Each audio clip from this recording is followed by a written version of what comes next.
All right, good morning. So in looking at the scores that we had from yesterday, I see that we probably have a little bit more to work on in terms of picking up how we can simplify even or as odd number square roots. So what I really want us to focus on today is kind of looking at the overall pattern that I have to be where if I have any number that is going to be even, I just take that's going to be odd. I just take the biggest even number that fits inside that number.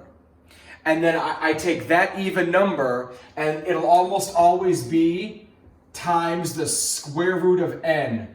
So here I've got n to the 7th. Well, what's the biggest number that fits inside 7 is going to be 6. So I have n to the 6th times square root n.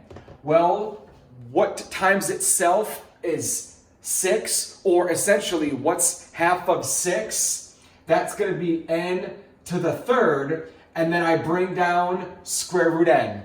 I'm always going to have a square root n, and this one is going to be the biggest number that goes in it that's even, and then I cut it in half. So if I have the square root of y to the 5th, well, what's the biggest even number that goes into that? I'm going to say square root of y to the 4th times square root of y.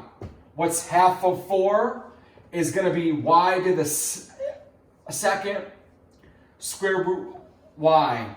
And I would express that on Google form as y caret 2 comma square root 2. Okay, let's just keep going with this. But I see we have a pattern. A biggest even number, square root n, half of that, square root n. Biggest square root number, half of that, square root y. The pattern will always stay the exact same. So let's go with the square roots of x to the, let's go with 9, okay? Well, what's the biggest even number that lives inside 9 is 8. So I say square root of x to the 8th times the square root of x. What's half of 8 is 4, so it's x to the 4th square root x. And here I'm just going to say x caret 2 square root x, and that's how I express my answers on this, because that's about the best I can do on Google. All right, let's try one more.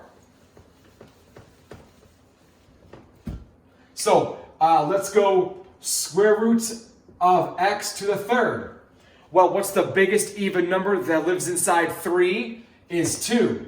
So I say square root of x squared, and then it's always going to be square root x. What's half of 2 is 1, so I say x square root x. And I would just express this as x comma square root x. And I'm done, okay?